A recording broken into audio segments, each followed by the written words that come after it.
Thank you for joining us here today on From the Heart, where we tell stories of life because life is interesting. We have the pleasure today of visiting the Boys and Girls Club and speaking with the director, Marquell Conner. Hi. Hi. So I'm going to hand the microphone to Marquell, and he's going to tell us all about the center and where he come from and how he got here. I hope you enjoy. Hello. My name is Marquell Conner. I'm the age of 34. I was born in Charleston, Mississippi, and I moved here around the age of 2. And of course, I went to school here, graduated from here. I attended Northeast for a while. There was a journey set out for me, and I didn't know exactly what I would, wind up doing. But some kind of way, I thought about this place, and I came and I applied to work here. Matter of fact, a guy named Kedrick Story had hired me, and I attended the Boys and Girls Club my last couple of years of high school, and I saw that I had a genuine interest in working with younger people. There would be times where they would send me with the, smaller guys, and I just developed a passion for it. And of course, I worked here for about 9 or 10 years as a regular staff member, and I kind of worked with all of the age groups, which consist of 6 through 9-year-olds, 10 through 12-year-olds, and 13 through 18-year-olds. And the opportunity presented itself for me to apply for the position, and I got the job, and we just did our best to put things in place to where we can help our children grow and be successful, and really motivate themselves in school. And that's what our program is centered around, academics, healthy lifestyles, and good character and leadership. Growing up here in New Albany, early on, I saw a lot of things that your average child would not see. I experienced a lot of things that, once again, the average child wouldn't. And, just being able to persist and overcome, that helped a lot with my growth as well. Being from here in New Albany, lived in a fairly decent community, having the chance to sit back and watch it, kind of go down due to violence and drugs and, things of that nature. It pushed me to, persuade others to not go down that path and, take that route, because, we know that when we see people in the streets and, aren't trying to do anything with themselves or be productive or be positive, only bad can come from it. My parents are Bonnie and Elsie Conner. I have siblings. I have a sister named Larita Conner, and I have a brother who's Zachary Conner. They still live here in New Albany. We have a really close family, and again, we learn lots from each other. My mother, she was more of the understanding person than my father. Of course, he was understanding as well, but really strict. But, as a young kid, we don't understand it then, but as we get older, we totally understand where parents were coming from. Certain strategies that, I still apply in today's time, being relevant and trying to help mold the students that we serve every day. A favorite childhood memory of mine is going outside and playing basketball on the red dirt court, and just the memories of our clothes being dusty and dirty, and our socks, and just hearing my mom fuss about having to wash those clothes and this, that, and the other. There were a lot of us who played. I can recall, just to name a few, I would say Rashad Strickland, a lot of other guys around our neighborhood that played, and I'm able to highlight a few because once again, that tactic of starting out doing something that you love while you're young and watching yourself grow in it, and carry over into, school functions and school athletics and stuff like that. It's mind-blowing to see that work that you put in while you're young pay off once you get older. I played football. One of those things where I didn't know I had a skill set to do so. I went out because my friends went out, and it was just something to do, so I wouldn't be left walking the halls of the school just doing nothing. I played the non-fun positions in junior high, but as I grew and got a little taller and a little faster, I moved to running back in high school, and it's done and over with now, so I guess I could say that I was great. Probably one of the best to come through. Really enjoyed it. It was, again, something that I didn't really take full advantage of. It was just one of those things where you knew you had the talent, but you didn't apply the work ethic with it, and it came back to bite me. I didn't have anyone to push me to continue going on. I didn't have that one person in my inner circle to say, hey, you really need to, take it to the next level. Being able to attend college games while I was in high school, that was an eye-opener. And, I had thoughts and visions and dreams of, possibly playing on the big stage, but, it was just something.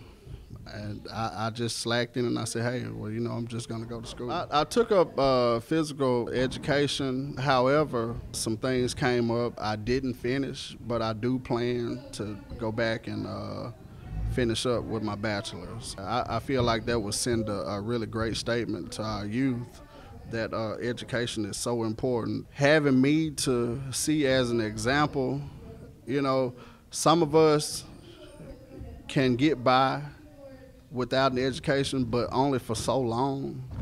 And whereas you go ahead and set the path and journey for yourself now, you won't have to worry about certain run-ins, whereas you have to think back and say, I wish I would have taken advantage of, this opportunity, or while you were in school, taking care of your business the way that you were supposed to. So take us back to the first day that you came to the Boys and Girls Club and how you became a staff member. As I said, I was attending Northeast at the time, and I came home. I forgot what I came home for, but I made a stop by here, just to speak and see how things were going. I didn't think to, apply to work here, but the director at the time, I overheard him saying, I just need one male staff.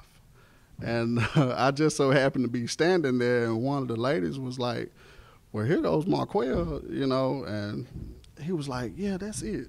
And, he told me to apply, and, I thought it was a really great opportunity because it was flexible, with my school hours and, having a job and attending college at the time. That was a great resource for me.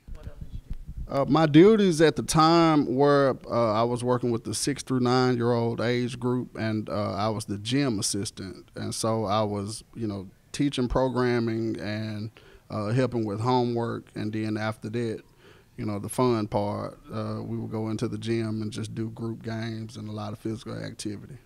You mentioned programming. What is the programming that's taught here at the Boys and Girls Club?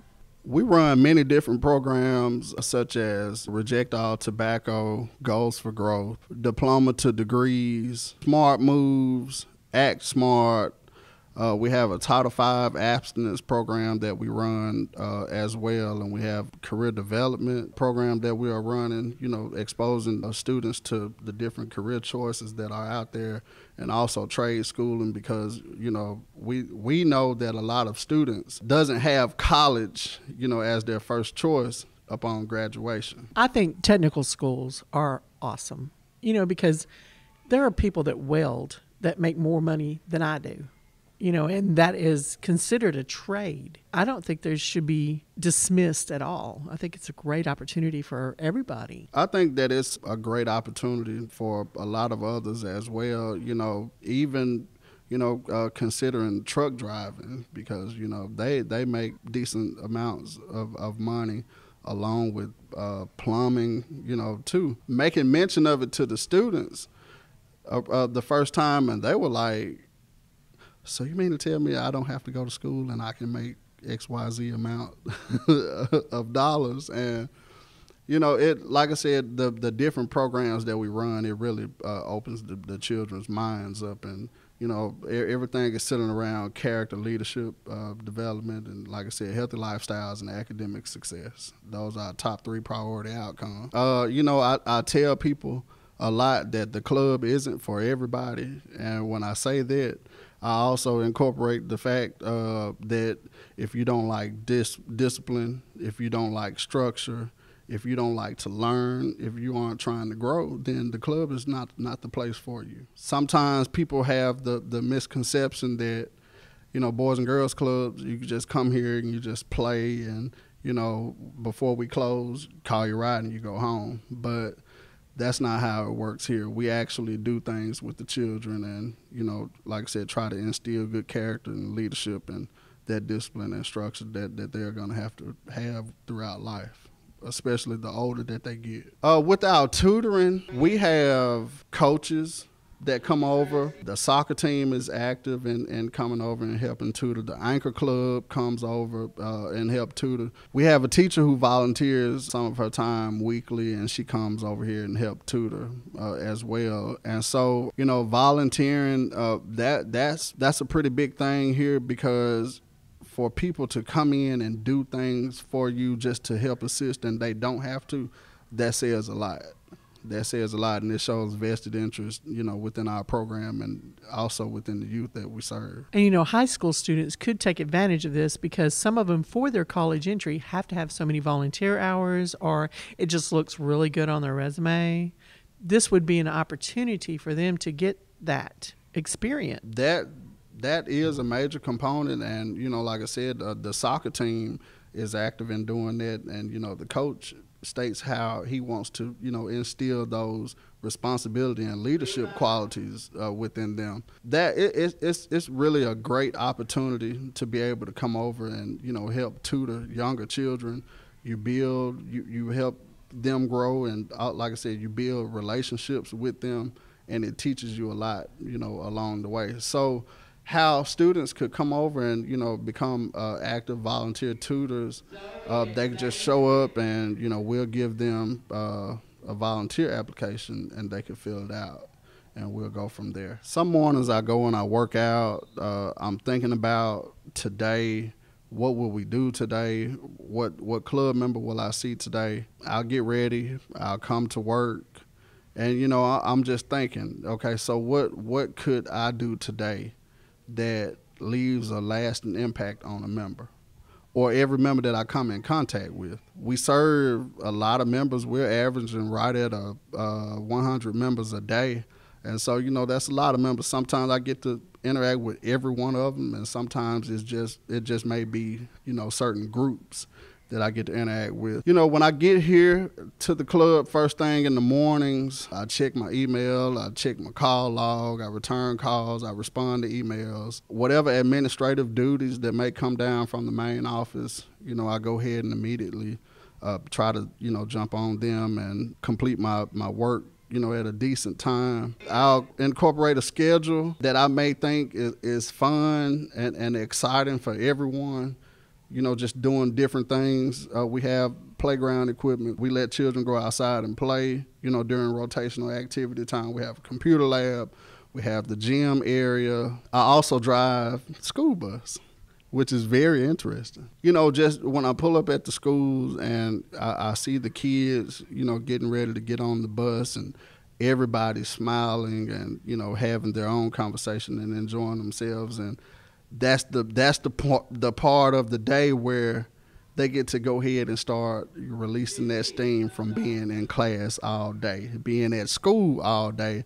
And now that they know that they're going to go into a fun version of the day, and, like I said, just walking into this atmosphere, and, the energy is high, and the staff are complimenting the children, high-fiving them, and, letting them know that this is your place, take advantage of it, and giving them that sense of belonging and showing them the love and compassion, on a day-to-day basis. I just feel like you cannot beat it. You cannot beat it. All of our children are from the New Albany School District. We do have some county students. However, at this point, we are unavailable to provide transportation to the county students. But we have some members whose grandparents drop them off, or if their parents get off work at a decent time, they're able to bring them over, and they take part in our activities as well. And I feel, that means so much to me. And I also feel like that opens up a greater good for my work team, because to have students try to get here any way that they can, that really says a lot, because the children come to the club because of the staff. Of course, we're trying to teach them leadership qualities and instill good within them. But, if your presentations are boring or aren't fun, or, you aren't building relationships with the students, then it's kind of like, okay, so why would I want to go? Or please don't make me come to the club, that kind of thing. Right now we have a work team of 7.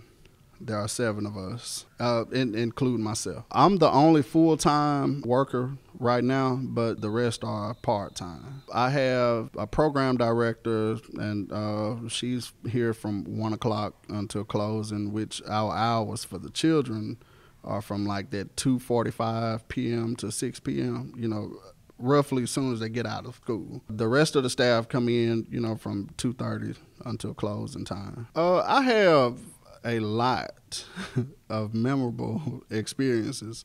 I've been directing the place now for 4 years as of October the 8th. One of the biggest memorable experiences that I have of this place is we had a student who was facing some tough times in the home. And, not going to go into detail, but just hearing about his persistence while facing that tough time, his grades had dropped tremendously. I mean, he was a very smart student, came down to I think that third 9 weeks, and all of his, he got on the honor roll. He came to me and he said, because of the club. And those words stuck with me, and they stick with me every day, and I keep it in mind that if that one student said because of the club, how many more are saying that, even though they aren't coming to a staff and telling them that. Because I teach my staff when we're having staff meetings all the time, a child isn't going to always let you know how they feel about you. Everybody has their own way of showing what they have for you and the ways that they love you. So just hearing those words, because of the club, I didn't give up, because of the programs that were being taught and ran, it taught me how to overcome adversity, when facing tough times, within my life. And I just really appreciate that, and I really thank the club for everything that they do. And I know it sounds simple, it sounds small, but that's very meaningful to me. You have programs that come into the facility, come to the club, and do different kind of teaching moments. What are some of them that have been in here this last few years? We allow guest speakers and other groups and agencies to come in and talk with our members and, share different life tips and things of that nature. One familiar agency that we deal with on a monthly basis is Family Resource Center out of Tupelo. Mr. Will and Miss Deidre, they come in and they run our Passport to Manhood and Smart Girls programs. Smart Girls is a program where, it teaches the young ladies how to become mature women and, prepare them for different things that they may face while growing up, especially, within school or, within in the neighborhood and community that they may grow up in, and just kind of equip them with the knowledge of what to do, what to say, what not to do, what not to say. Our Passport to Manhood is basically, teaching our young men, our young guys, how to become men, how to grow into, young men, such as teaching them how to tie a tie, a necktie, teaching them that their objective is to grow up and be a caretaker, be a provider for the home. and just being able to do all the manly things. Another agency that comes in, of course, we work closely with our law enforcement, and they come in and do presentations. Bancorp South comes in, and they run different courses teaching the kids about saving, the importance of saving credit, and debit cards and bank accounts, and how to write checks, and that kind of thing. Looking to interact with even more outside agencies coming in and helping assist in with teaching our members life skills. So we have 3 different groups, and we have our 6 through 9-year-olds, and we have our 10 through 12-year-olds, along with our teenagers. And so those are the 3 different groups that we serve. Our 6 through 9-year-old group is a pretty large group, and so we split them. I'm going to estimate between 25 and close to 30 girls, and about the same difference with the boys. Our 10 through 12-year-old group is the biggest and the most hardest to work along with, because you're in that area where I got to get the childishness out of me, opposed to I'm more mature, than everybody, and a lot of different things and conversations that they think they're ready for, but they're really not. And it's just one of those realms where you grow up too soon, and then you realize you missed out on some of the most important years of your life, and you wish you would have, acted your age.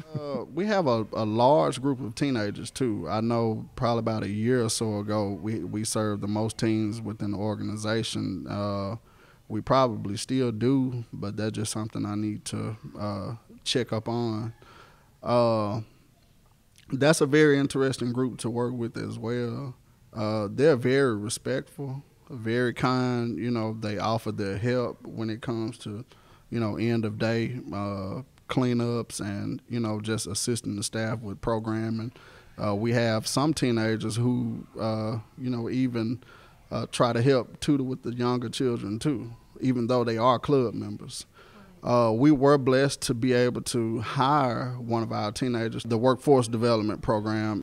She's currently active on our employee team right now as well. I failed to mention her earlier.